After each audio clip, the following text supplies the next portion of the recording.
Boas-vindas, meus queridos e queridas. Esse é o episódio 2 do Mentoramos, seu podcast de mentoria, inovação e inspiração.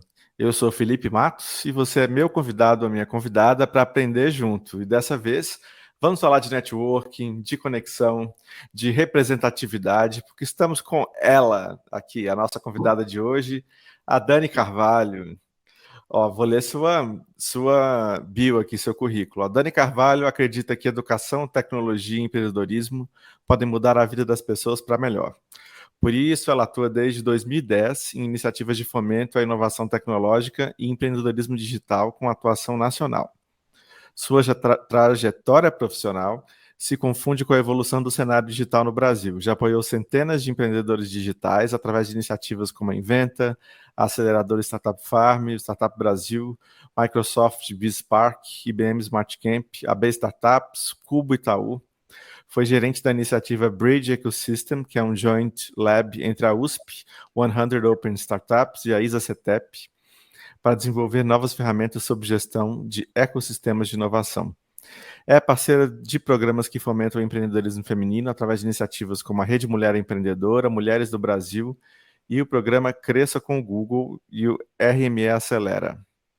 Um monte de coisa, hein? Nos últimos anos, tem se dedicado a ajudar grandes empresas a construírem sua estratégia de inovação e atualmente é CEO do Orb Conecta, o principal hub de inovação e empreendedorismo digital de Minas Gerais, fundado em 2017 pela comunidade São Pedro Valley, juntamente com grandes empresas como Banco Inter, MRV e Localiza. É mentora do First, da Falcone, e atua com educação executiva sobre inovação. Ufa, quase não respirei. É muita coisa. Um bom pedaço disso aqui eu acompanhei de perto, né, Dani? Isso aí, Felipe. Você faz parte da minha trajetória e uma das pessoas que fez, acontecer, onde tudo começou, a Dani Carvalho no cenário digital. Estou muito feliz de estar aqui no seu podcast. Afinal de contas, bem-vindo à Podosfera. É muito bom ter você agora no mundo do podcast como host e dessa vez do lado de cá, do outro lado da bancada, falando contigo. Pois é, a Dani me apresentou ao mundo dos podcasts. A Dani que também tem um podcast, né? Café Comigo. Isso aí. Meu No podcast caso, Café... a 4ª temporada. Vem aí, #Café Comigo, que vem da minha mania de gostar de tomar cafés com pessoas diferentes, em cafeterias diferentes. E num certo momento eu percebi que eu estava numa bolha de pessoas muito especiais, né? Pessoas que estavam fazendo uma grande diferença ao seu redor. E foi muito bacana poder compartilhar o conhecimento dessas pessoas com pessoas de outras regiões do país, além de São Paulo, onde eu estava na época. Muito bom, Dani. Nossa conversa vai continuar, mas primeiro a gente vai para um recadinho dos nossos mantenedores. Se liga aí. O programa de hoje é oferecido pela Zendesk e pela Faculdade Sirius. Zendesk é uma plataforma de suporte ao cliente que oferece uma variedade de ferramentas para ajudar as empresas a gerenciar e responder suas comunicações. Ela inclui recursos como tickets de suporte, automação de respostas, relatórios e análises, integrações com várias ferramentas e muito mais. Fácil de usar e escalável, permite gerenciar vários canais de atendimento, incluindo e-mail, chat e redes sociais. O mais bacana é que a Zendesk tem um programa de apoio a startups e está oferecendo aos ouvintes do Mentorama 6 meses de uso gratuito da ferramenta para as empresas que estão começando. Não é pegadinha nem conta trial com funcionalidade limitada, não. São 6 meses grátis de todas as ferramentas para você testar e implementar no seu negócio. Use o QR Code que está aí na tela ou o link da descrição para acessar. A Sirius é a primeira neo-universidade da América Latina. Ela combina a profundidade da academia com a velocidade do mercado, oferecendo cursos práticos como os bootcamps e voltados para a empregabilidade, com certificado de ensino superior reconhecido pelo MEC. Especializada em ciência de dados e inteligência artificial, a pós-graduação Master em Ciência da Decisão da Sirius é para profissionais de todas as áreas que querem elevar sua carreira em 9 meses, adicionando conhecimentos de IA e Data Science às suas carreiras. Conheça mais em sirius.education. E lembrando e agradecendo a Zendesk e a Sirius, que são nossos mantenedores. Falando em Zendesk, 6 meses gratuitos para todo mundo que estiver assistindo. A Zendesk oferece, através da plataforma Zendesk for Startups, para você que precisa gerenciar o atendimento aos clientes aí na sua empresa. Então, é, conhece a Zendesk, Dani? Super! Zendesk é uma queridinha aqui do cenário digital. Conheço Zendesk de muito tempo, daquele evento que nós fizemos no Google para apresentar a Zendesk ao mercado brasileiro. De lá para cá, eu construí vários amigos, me conectei muito e aprendi a dar valor a esse perfil profissional que é quem faz o atendimento, né, dentro das empresas, dentro das startups. E confesso que antes da Zendesk no Brasil não tinha esse cargo de Customer Success, né? A Zendesk mudou todo um mercado aí. E agora, ontem, a gente anunciou no Orbe a Zendesk como a empresa mais nova mantenedora, parceira aí do Orbe, a nossa primeira grande empresa internacional que chega à nossa rede para contribuir através do programa Zendesk for Startups. E foi muito bacana receber o Arthur Rosenblit, que é o líder da Zendesk aqui na América Latina, que veio fazer um talk e mostrar como que a Zendesk pode ajudar as startups no seu processo de venda, de aquisição de clientes e principalmente no relacionamento, no atendimento a clientes. Então, gosto muito da Zendesk, estou muito feliz em receber a Zendesk aqui em Minas Gerais. Muito bem, muito bom. Mas, bom, né, passando o jabá de lá e começando a conversa, eu sei que a sua história vem de Minas Gerais, como você falou, e do interior de Minas. Você é de uma cidade pequena do interior de Minas, Itabirito, e de lá veio para Belo Horizonte, para a cidade grande. Eu acho que esse é um movimento que mudou sua vida, né? Conta pra gente como é que foi esse começo. Bom, para começo de conversa, eu gosto muito de contar para as pessoas que eu sou de Itabirito. Eu costumo falar que Itabirito tem Tele Santana e eu, que é uma cidade que fica entre BH e Ouro Preto.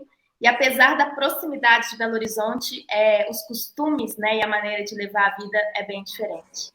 Bom, eu vim bem mais nova para BH, foi quando eu me casei, vim morar aqui em Belo Horizonte, na capital, né?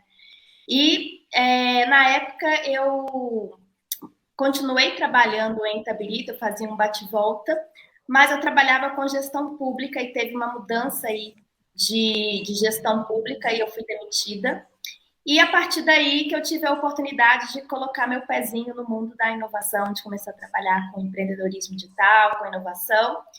E tudo mudou, né? Então eu comecei a me conectar com outras pessoas que tinham outros tipos de conhecimento, outros repertórios, outras formas, né, de enxergar a vida. E aí eu comecei até a perceber que um dos grandes diferenciais que a gente pode ter de carreira é estar conectado às pessoas certas, né? Então, graças a Deus, consegui me conectar com pessoas como você, né? E conseguir ter relacionamento com outras pessoas da sua rede.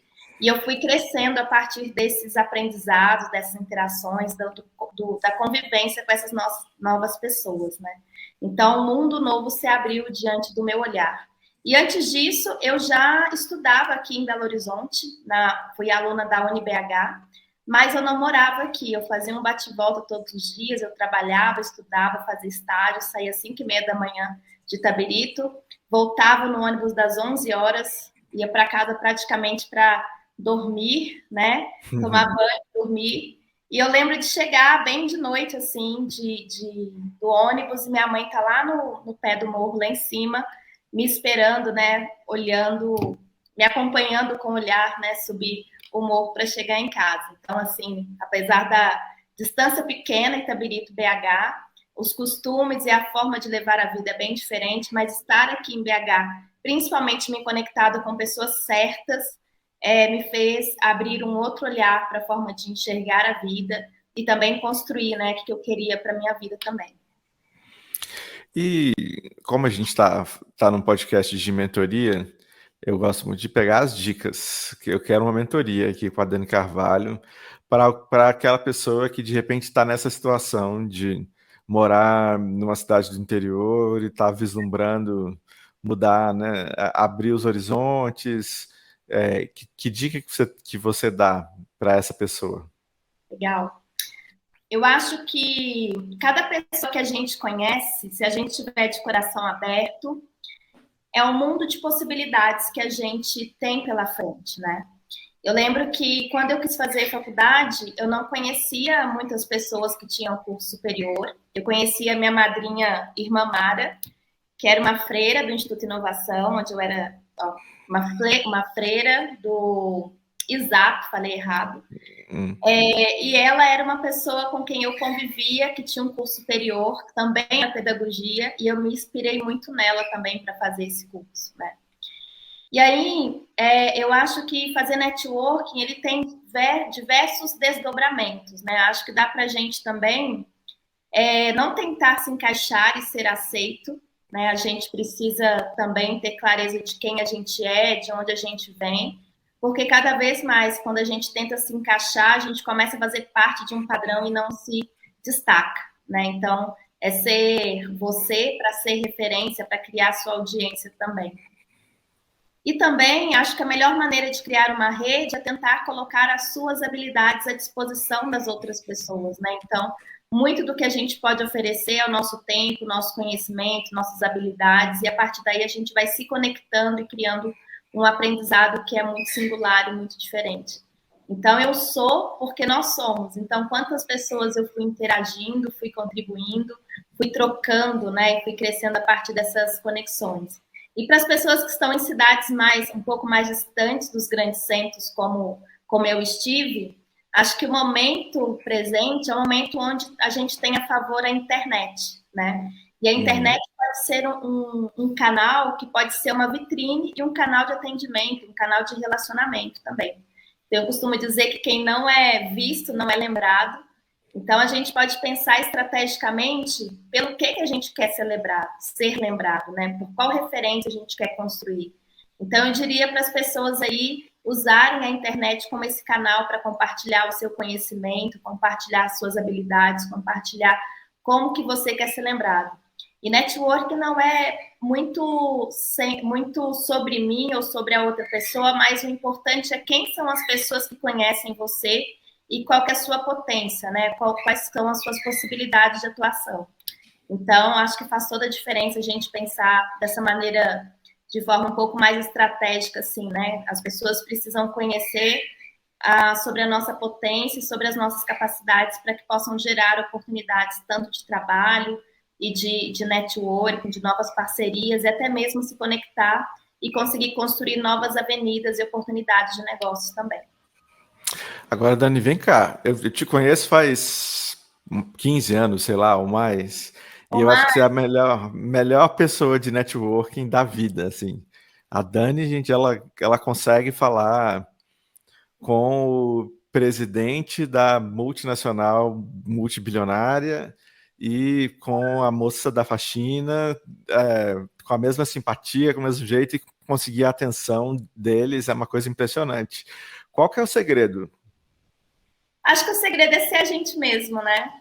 E, enfim, eu gosto muito de conversar. Acho que isso vem do jeito do meu pai. Meu pai foi muito tempo atendente de farmácia e sempre lidava muito com o público, né? E eu também já trabalhei em feira, já vendi salgado na feira de Itabirita, feira livre, de acordar cedo e ir com minha mãe vender na feira. Já trabalhei em papelaria, já fui polícia civil. Então, todos foram cargos e papéis que dependiam muito de conversar com as pessoas e vender, né? E de fazer atendimento. Então, acho que eu faço isso muito naturalmente.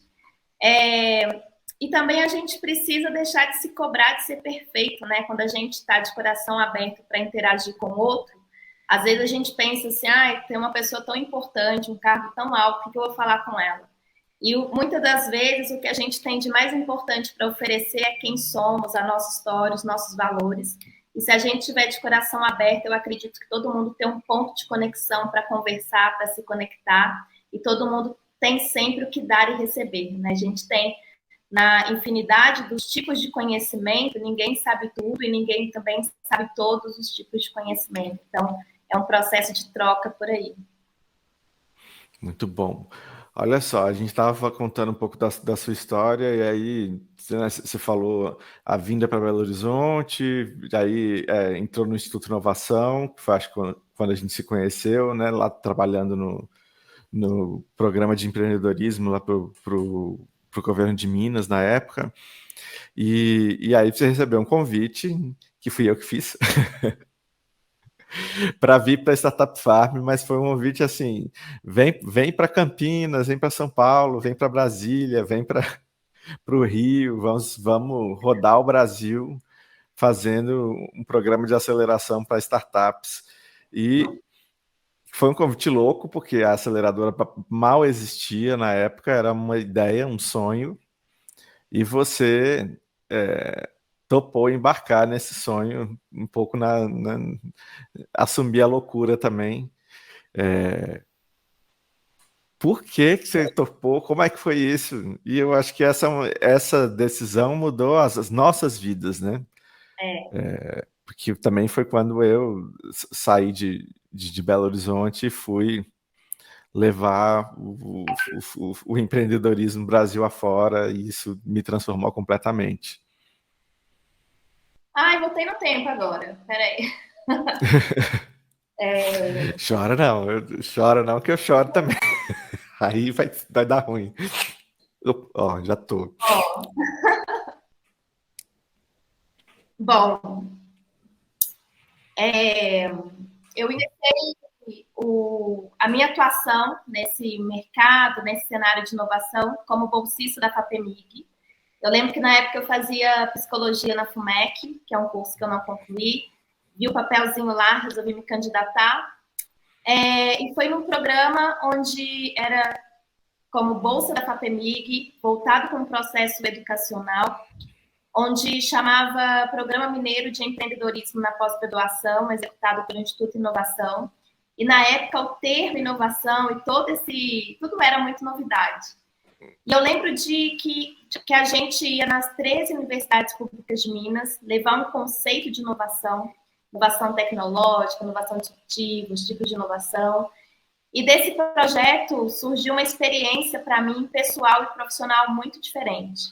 E eu lembro de você ter falado para mim, Dani, se você gostou do Embate, que era o nome curto que a gente dava para esse programa, o programa de aceleração pode ser algo muito maior, né? Deve ter uma experiência um pouco mais ampla, porque o programa nas universidades ele tinha uma duração mais curta e a aceleração que a Startup Farm propunha na época era um pouco mais de um mês, né? E eu estava tendo uma. Naquela época eu vivia uma mudança de vida também, né? Eu estava vivendo um processo de divórcio, onde talvez tudo que eu tinha era a sua amizade, a sua confiança e esse trabalho, né? Então eu, eu me doei totalmente, né? Focar minha atenção para tentar me reerguer através do trabalho. Então foi muito disso. E nesse caminho eu me permiti, né? A gente fala que põe o pé que Deus põe o chão. Foi muito bacana vivenciar, né, o surgimento das comunidades startups. Nós moramos em Campinas, São Paulo, Floripa, Rio de Janeiro, num programa muito itinerante. Quantas pessoas nós conhecemos ao longo desse caminho. E foi muito surreal ver ideias sendo transformadas em novos negócios e esse negócio se transformarem nas primeiras startups brasileiras, né? E também perceber o quantas pessoas participavam do programa de aceleração. Talvez elas não iam seguir com seus projetos de startups, mas se tornavam pessoas atuantes, fomentando inovação, fomentando empreendedorismo digital. E eu acho que para cada batch da Startup Farm a gente tem 3, 4 pessoas que estão hoje, né, trabalhando com inovação de maneiras muito diferentes e singulares, fazendo a diferença no Brasil todo, né?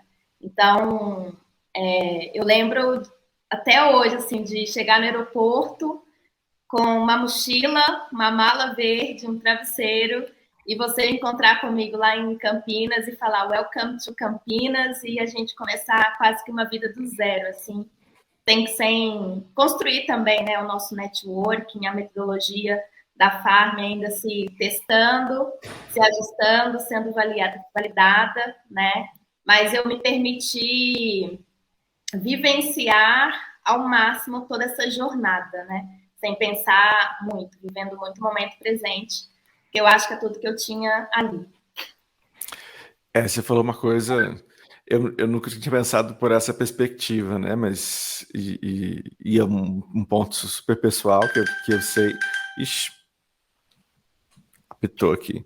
Mas você falou uma coisa que eu não tinha pensado nessa perspectiva, né? Que você estava num momento pessoal ali do divórcio, que foi um momento muito específico, e aí se vê nesse momento onde você perdeu muito. Talvez você não tivesse nada a perder, né? Se agarrar aquilo ali foi o que É, te segurou e aí permitiu também você vivenciar com tanta intensidade, né? Aquele eu momento. acho que eu tinha uma vida tradicional, né, do jeito que a sociedade quer em termos de estabilidade e tudo, e eu desconstruí, né, o que as pessoas têm como estabilidade para viver o incerto, né? E eu me sinto uma mulher muito orgulhosa da pessoa que eu me tornei, né? Da pessoa que eu lutei para me tornar hoje. Quando eu olho para trás, eu vejo hoje com muito mais racionalidade os passos que eu dei. Mas dizem que quando a gente está vivendo a história, a gente não percebe, né, vários aspectos. Então, hoje eu dou muito mais valor por cada passo, cada caminho, e pela pessoa que você foi, que você é na minha vida. Então, peraí, que não é para chorar. Eu acho que tem um ponto aí da sua história que eu sei que você fala pouco sobre, que foi o casamento, o divórcio. E que, enfim, era, né, você conseguiu sair de uma relação muito tóxica, né?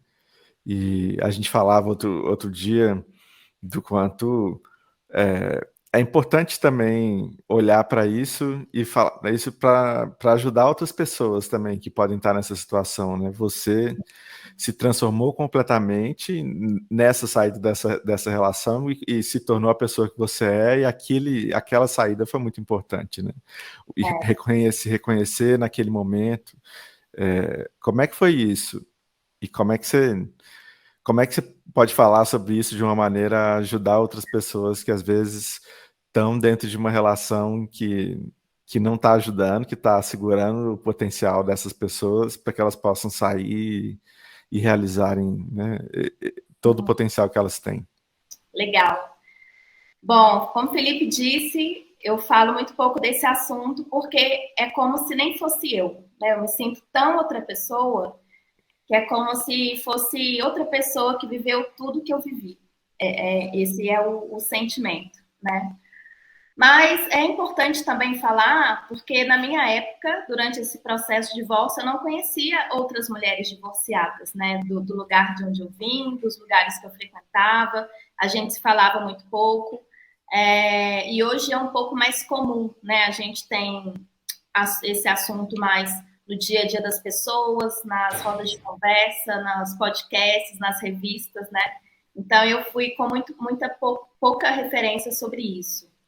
E foi importante parar para pensar nos meus inegociáveis, né? Quais são os aspectos, as coisas que eu não queria para mim, não queria viver, e eu era muito nova também, né?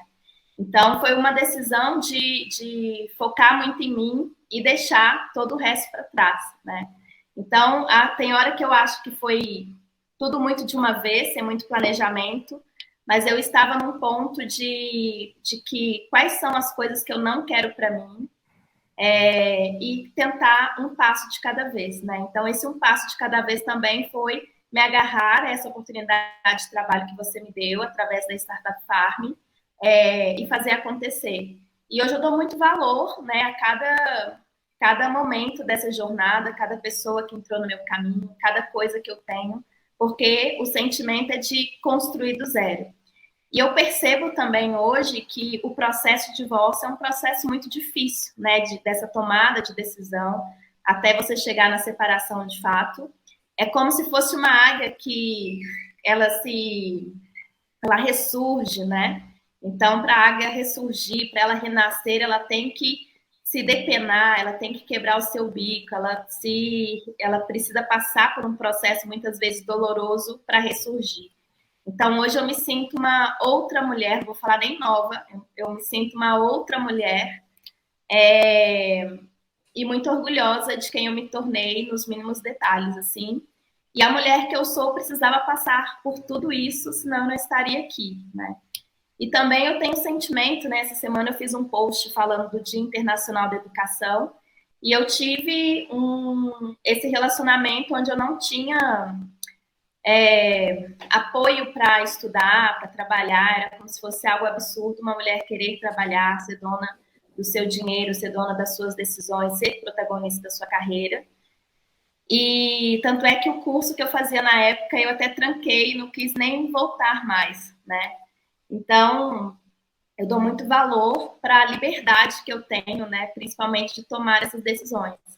Então, hoje eu me sinto uma outra pessoa e eu vejo que quando as mulheres elas tomam posse de quem elas são e acreditam em quem elas podem ser, né? Surge uma nova persona e assim como eu me sinto, né? E estou muito grata porque eu acho que talvez se eu tivesse mantido esse relacionamento que me podava, talvez não, com certeza hoje eu não seria CEO do Orb Conecta, não teria vivido em tantas cidades, conhecido tanta gente, feito tantos trabalhos incríveis, por exemplo. É isso, assim, que vem no meu coração agora. E que conselho você dá para alguém que está, às vezes, numa relação assim, e às vezes sem ver muita luz no fim do túnel? Eu acho que buscar ajuda, né? Acho que as mulheres podem ter uma rede maior de sororidade, buscar ajuda, buscar informação. Porque parece que quando a gente está vivendo algo um pouco mais tóxico, num contexto que faz mal para a gente nem sempre a gente consegue ver, né? E eu demorei um tempo mesmo até me incomodar muito, de fato, para ver a situação que eu me encontrava, apesar de para fora parecer um casal super margarina, né?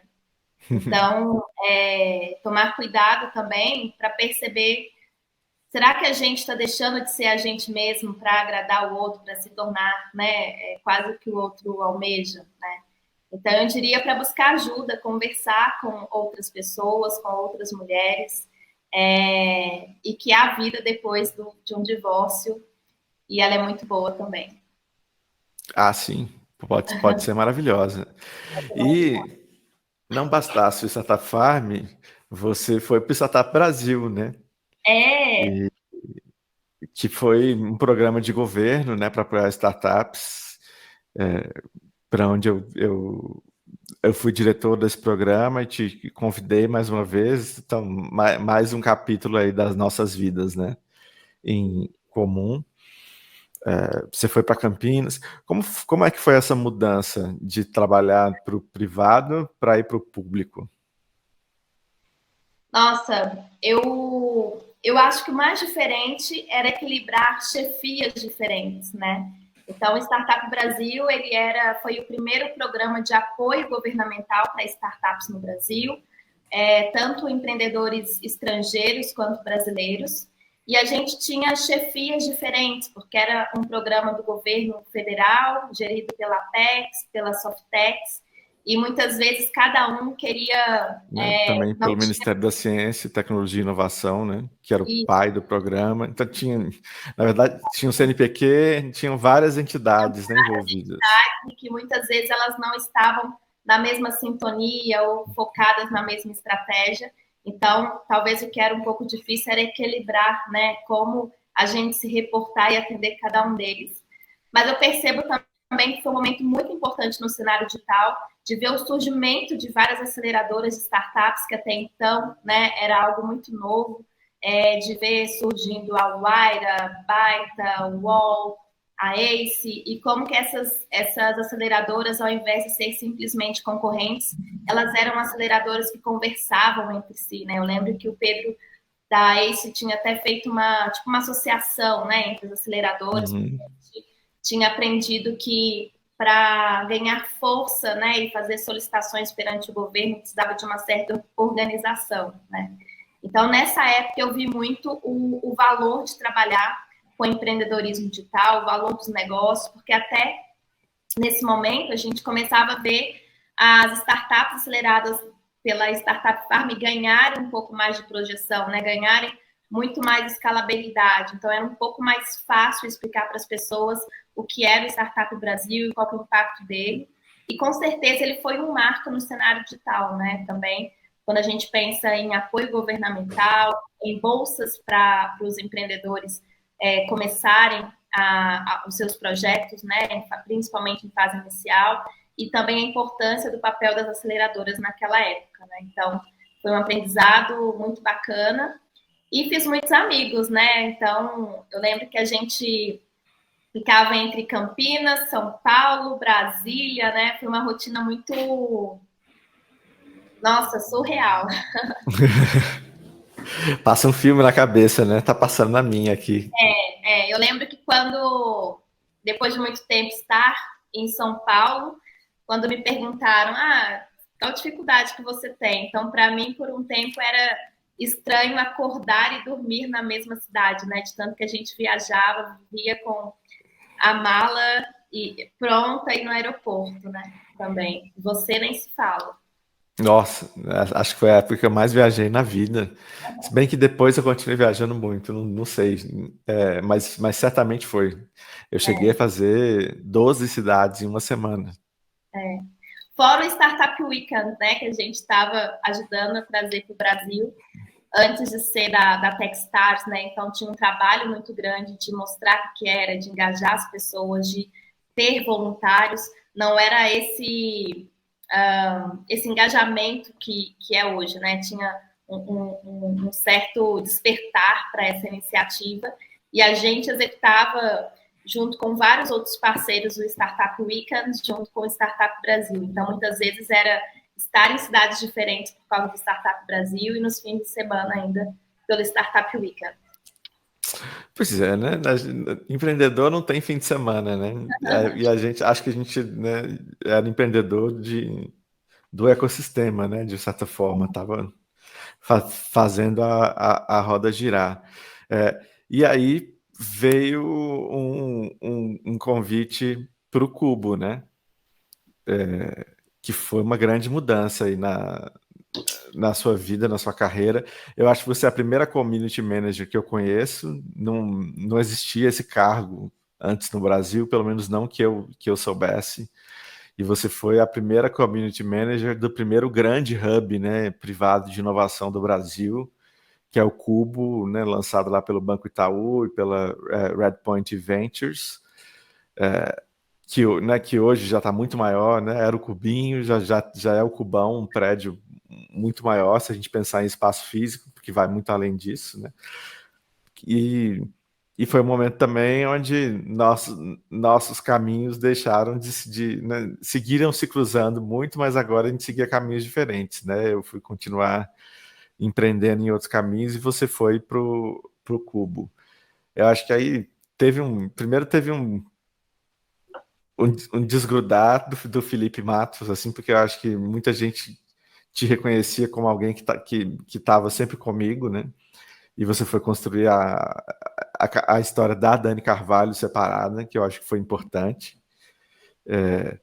Mas também com um desafio completamente novo, né? De criar uma comunidade dentro desse espaço. E como é que foi isso para você? Nossa, eu vejo na minha carreira, como marcos, né? Assim como o mercado, o cenário digital teve marcos, iniciativas que mudaram o rumo das coisas, estar no Cubo também mudou o rumo, né? Então, eu colocaria como um grande marco a Startup Farm, o segundo marco, o Startup Brasil, e o terceiro, o Cubo Itaú, pelo cenário digital. Então, aí eu percebi que a minha trajetória começou a se confundir com a evolução do cenário digital, né? Desde a primeira aceleradora de startups, o primeiro programa de apoio governamental a empreendedores terem seus negócios no Brasil e depois o primeiro hub de inovação da América Latina. E eu lembro do Flávio me chamar para um café e me contar, né, sobre esse trabalho para para fazer o Cubo acontecer. E eu me lembrei de ter trabalhado uma época aqui em Belo Horizonte, no Espaço 104. E para mim estava muito claro, né, que se você tem uma iniciativa com dinheiro, você constrói um lugar muito bonito e muito atrativo. Mas o que importa são as pessoas. Então, meu grande foco ali era quem são as pessoas que a gente conseguia atrair e qual que poderia ser a potência da conexão de cada uma delas. E nessa época, em São Paulo, não tinha um ponto de encontro muito específico para reunir os empreendedores, investidores, toda essa cena, né, essa diversidade de atores que fazem todo o ecossistema acontecer. Eu lembro que tinha a Plug, que era um dos primeiros coworks, que inclusive a Startup Farm, a cada edição, a gente praticamente abria uma nova unidade da Plug, né, e acompanhando esse movimento. E eu fui a primeira community manager para o cenário digital. Eu lembro de dar um Google, de perguntar para você, perguntar para o Vitor Andrade, né, de referências desse cargo, e a gente não tinha, né? Até então, o community manager era a pessoa social media, que trabalhava com as redes sociais dentro das agências de comunicação. E aí a gente vem construir no Cubo Itaú essa nova persona, né? Que é a pessoa que vem construir os programas, que vem ajudar a definir as estratégias e principalmente se relacionar, né? O relacionamento da marca, do Hub de Inovação, com todos os outros empreendedores e pessoas que fazem a comunidade acontecer. E eu lembro de começar o Cubo sem muita referência.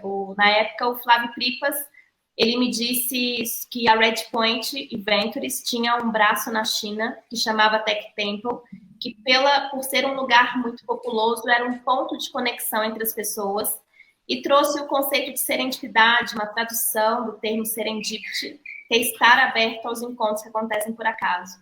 Então, na primeira leva, né, a gente chamava de Cubinho, ali na Vila Olímpia, era um prédio de 5 andares inicialmente, onde a gente explicava para as pessoas que ali era um lugar para as pessoas se conectarem, promoverem a serendipidade. Inclusive, um dos primeiros vídeos sobre o Cubo Itaú era sobre isso, né, ser um lugar de serendipidade, para ser um ponto de encontro entre pessoas que queriam ter um propósito de impulsionar a transformação, de fazer novos negócios, de fazer parcerias. E foi muito bacana essa jornada, né, de aprendizado, onde eu fiz um trabalho de relacionamento da marca do Itaú junto com a comunidade de startups, um fortalecimento de branding, né, para o Itaú ser visto como uma marca mais inovadora, eu diria. E também construir programas para apoiar os empreendedores, as grandes empresas, os programas como o Corporate Ninja, que tem dentro do Cubo Conecta, né, que é o aniversário que acontece todo ano. E foi uma escola, né? Sou muito grata pela oportunidade de trabalhar com o Flávio Pripas. E depois veio a Renata Zanuto, por exemplo, e foi muito bom, muito positivo essa jornada. E muita gente me conhece do Cubo, né? Então, muita gente não conhece a Dani antes do Cubo, que teve no Startup Brasil, na Farm, no Instituto de Inovação. Acho que trouxe uma projeção muito grande para o meu nome. E foi uma marca também, um marco também na minha carreira, de uma maneira muito potente. Enfim, e agora, Orb, né? Claro que depois você passou, empreendeu, foi consultora de projetos, enfim, mas acho que tem um grande novo marco aí, que é do tempo presente, que é você CEO do Orb, né? Uhum. Que eu acho que nasceu talvez até um pouco se espelhando em algum sentido no que foi o Cubo em São Paulo, né? Então a gente pode fazer um paralelo do Orb para Minas Gerais como é o Cubo para São Paulo, e aí de repente você virou CEO. Pois é. Tremeu nas bases quando chegou um convite para ser CEO? Olha, eu confesso que eu fiquei uns 5 segundos caladas quando eu recebi esse convite, porque, por um lado, a Dani Lati Tabirito, uma mulher negra, empreendedora, nunca pensou ser CEO, né? Estar como CEO, na verdade. Mas eu sinto hoje como se toda essa minha trajetória, essa jornada em diversas iniciativas, diversas cidades do país, diversas comunidades, até o próprio trabalho feito no Cubo, com todas as suas dores e delícias, me preparou para esse lugar, né? Então, é uma cadeira, uma responsabilidade muito nova e que eu ainda estou aprendendo todos os dias, né? À medida que os acontecimentos vão surgindo, é uma jornada de aprendizado. Então, eu digo que eu estou me tornando uma CEO, né? Uma CEO em construção de primeira viagem, mas com muita vontade de fazer acontecer. Então, eu espero que não seja diferente. Quando eu olho para trás, eu consigo reconhecer muito o resultado do meu trabalho em outras iniciativas, né? Então, daqui uns anos, daqui um tempo, eu quero olhar para trás e observar quais foram os resultados que a Dani e sua equipe conseguiram trazer para Minas Gerais. E eu quero muito que o Orb seja uma ferramenta para impulsionar a inovação em Minas Gerais. A gente está aqui muito para servir. E é muito gostoso estar de volta, né? Então, estamos em janeiro de 2023. Eu voltei há um ano especificamente para BH, que era um caminho que eu não tinha imaginado fazer, mas que está sendo um presente estar perto da minha família, estar perto dos meus pais, dos meus amigos de sempre, e principalmente como que eu posso usar do meu trabalho para fazer um give back para a comunidade que me gerou, né? De onde eu vim. Eu falo que eu sou cria do São Pedro Vale, cria do Instituto Inovação, né? Então, é esse sentimento que eu estou hoje. Muito bom. Eu acho que eu fico pensando aqui que quando eu te conheci, você era uma Dani muito diferente, né? Hoje eu te vejo mais segura, mais madura, mais gestora também. Hoje você tem uma equipe inteira como CEO.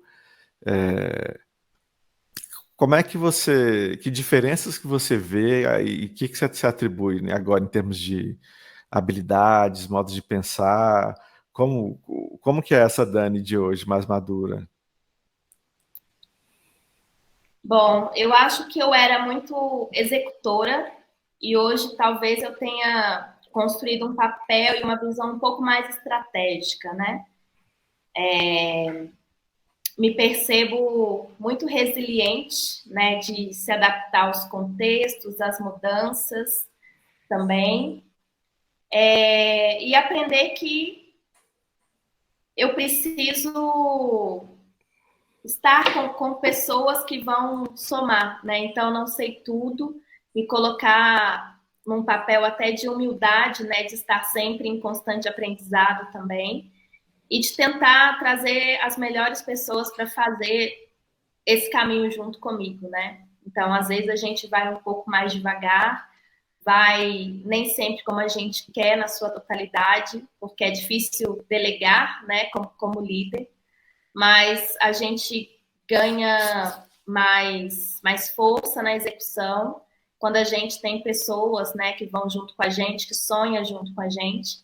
E acho que o papel de gestão tem muito isso, né? Como que a gente transmite o nosso sonho, o nosso propósito para que outras pessoas possam estar, né, trilhando junto com a gente. Muito bom, Dani. E falando em Orb, como é que é? O que que é o Orb? Quem quer participar faz como? Fala do Orb para a gente, para quem está interessado em conhecer mais. Bom, o Orb, ele é um hub de inovação muito especial. Eu lembro que em 2021 nós fizemos um estudo onde mapeamos os hubs de inovação, né? E eu percebi que o Orb, ele é o único hub de inovação fundado por uma comunidade empreendedora. E essa comunidade é o São Pedro Vale, que é a primeira comunidade de startups, né, do Brasil e que inspirou o surgimento de todas as outras. O Orb Connect ele é fruto dessa união de empreendedores. Para mim, a verdadeira explicação do que é comunidade. Então, a gente costuma falar no Orb que quando você tem duas pessoas ou mais reunidas em torno de um propósito, aí está a comunidade. E um grupo de empreendedores conseguiu criar o seu ponto de encontro, seu ponto de conexão, que é o Orb, lá em 2017, quando os hubs de inovação ainda era uma grande novidade, né? Então, a gente percebe a força que tem uma comunidade. E essa comunidade se conectou às grandes empresas mineiras, que são o Inter, a MRV e a Localiza, para fazer esse lugar acontecer. O Orb é um lugar para a gente conectar startups, grandes empresas, academia, investidores, diversas iniciativas, para fazer a transformação digital acontecer. E a gente tem vivido de uma forma muito intencional como que a gente pode usar o Orb como uma ferramenta para impulsionar Minas Gerais quando a gente fala em inovação, né? Então, a gente quer se reunir, trabalhar no momento presente para construir o futuro que a gente quer. Então, o Orb, a partir do ano passado, a gente construiu uma nova gestão, uma nova equipe e organizamos o trabalho em 3 grandes frentes. A primeira frente é chamada Orb for Startups, onde temos a Camila Nunes, que é de Viçosa, como nosso Community Manager. A gente não tem um programa de aceleração, mas nós temos várias atividades para impulsionar, de fato, a evolução dos negócios das startups. Atividades que a gente realiza, como Pitch Days, né, conectando as startups com grandes empresas, mentorias personalizadas, talks com diversos temas, e principalmente, né, como que a gente garante uma jornada um pouco mais personalizada, sentando com esse empreendedor, definindo quem são as possíveis pessoas que podem se conectar e ajudar, né? Você mesmo já foi mentor de várias startups, e a gente tem a Sirius lá, né, fazendo parte desse pool de empresas que estão fazendo a inovação acontecer dentro do Orb. Temos também uma área chamada Orb Academy, que para a gente é perceber como que o Orb pode ser um parceiro na jornada de educação, de construção de carreira de várias pessoas. Então, nesse momento, a gente tem um guarda-chuva com edtechs, como a Digital Innovation One, fundada pelo Igla Generoso, pela Sirius Education, né, que é a sua empresa, junto com o Arnob, por exemplo. A gente tem a Gama Academy, fundada pelo Guilherme Junqueira, e todas são startups que oferecem cursos com as habilidades que o mercado já precisa, para que as pessoas possam desenvolver competências, habilidades e um pensamento muito crítico também, tanto para trabalhar em grandes empresas, em startups ou até empreender. E a gente está organizando também o Orb Academy para esse ano, a gente promover educação executiva para assuntos de inovação, né? Então, a gente começa com fortalecer esse braço, essa unidade de negócio. E também temos a terceira frente, que é Orb for Corporates, onde, nesse momento, temos 13 grandes empresas parceiras do Orb. E o que a gente oferece para essas empresas, né? O Orb ser o parceiro nessa jornada de inovação aberta, nessa jornada de transformação digital. Então, nós temos atividades para trabalhar a cultura dentro das empresas. Eu aprendi ao longo desse meu caminho que o que uma empresa tem de mais especial é a sua cultura, e ela não se copia, mas que a partir de agora a gente vive um momento que a gente precisa promover um ambiente e condições para que a gente tenha inovação aberta, né, uma cultura aberta para a inovação, e que a gente precisa usar a inovação como uma ferramenta que vai impulsionar a estratégia da empresa. Então, nós trabalhamos de forma muito personalizada com as grandes empresas que fazem parte do Orb, e fazem parte da nossa rede empresas como a MRV, a Novular, a Patrimar, que são do mercado de construção. Do mercado de educação, nós temos os colégios agostinianos com a SIC. Mercado de energia, temos a Semig Sim e a Origo Energia. Do mercado de finanças, temos o Inter e a Potencial. Mercado jurídico, a Lote Advocacia. No mercado de mobilidade, a Localiza e a Bamac Máquinas. No mercado de saúde, o Mater Dei, e recentemente, né, no mercado de tecnologia, a Zendesk, como eu falei um pouquinho quando eu cheguei aí no podcast. Então, são 13 grandes empresas que usam, né, o serviço do Orb como esse parceiro na sua jornada de transformação digital. E, além dessas empresas, a gente presta serviços em formato de consultoria, de workshops, de treinamentos customizados para empresas de médio e pequeno porte também. Então, um pouquinho do Orb. E estou muito feliz, Só isso, né? tudo, né, Dani? Só isso tudo. Muito feliz que a gente está... essa semana, a gente acabou de realizar um Orb de Portas Abertas, que é um programa onde o próprio nome diz, é um dia muito especial, que a gente abre a casa com uma programação muito diferenciada, para que outras pessoas, além da nossa rede oficial, possam vivenciar a comunidade do Orb com atividades que incentivam networking, com workshops, com talks, e também anunciamos todas as novidades. Estou Fiquei muito feliz. sabendo que a casa estava cheia, lotada, que não tinha lugar no estacionamento para ninguém chegar, de tanta gente. desde as 9 da manhã com lotação máxima, e isso me deixa muito feliz. Eu acho que um hub de inovação hoje, né, principalmente depois da pandemia, o que importa não é o ambiente cheio, né? O modelo de trabalho ele mudou. A gente tem os hubs muito menos como o local do labor e muito mais o lugar das conexões.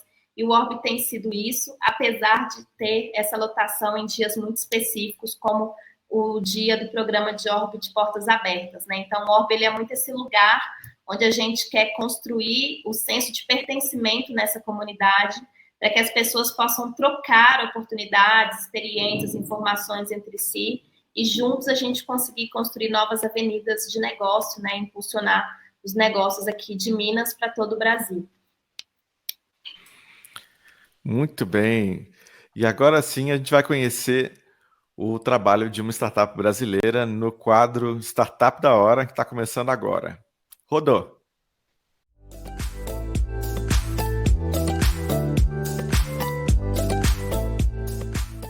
O assunto é saneamento básico.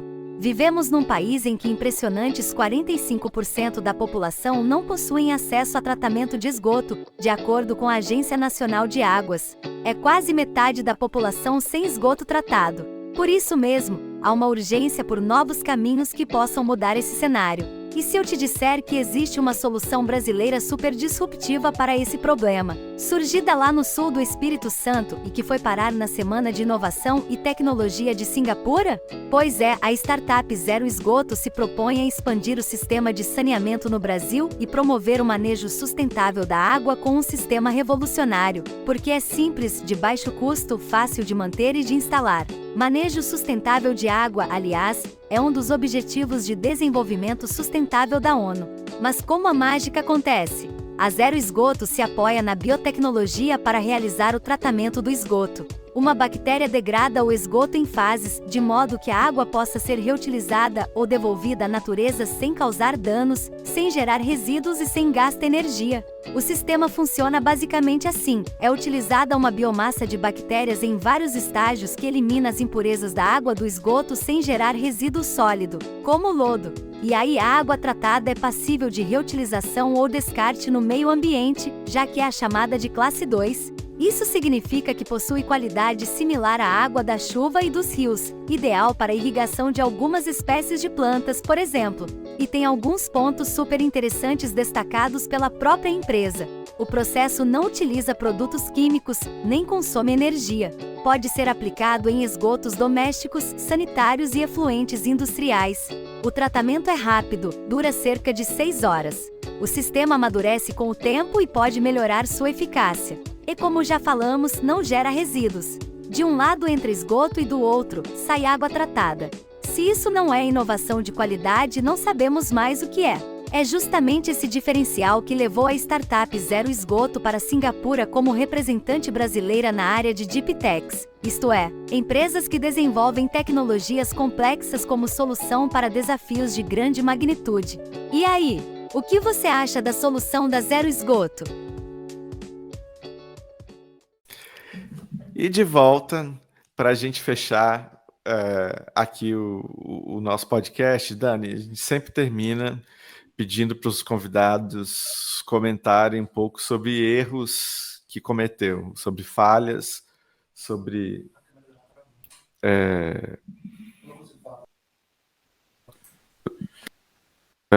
Como é que é? A câmera dela travou.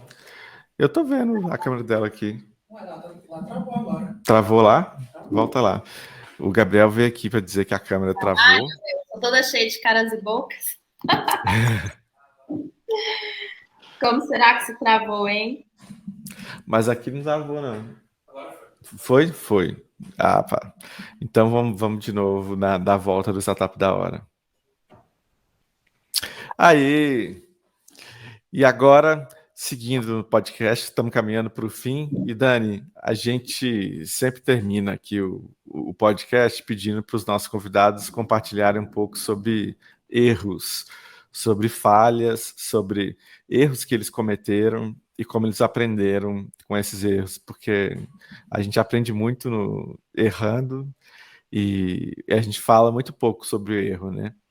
Então, como é que a gente pode aprender com os erros dos outros, né? E a ideia aqui do podcast é fomentar isso e também desmistificar um pouco essa cultura da falha, do erro, porque todo mundo erra, mas ninguém fala, né? A gente só vê os acertos por aí. Então, conta pra gente de um erro, de uma falha que você cometeu e o que você aprendeu com ela.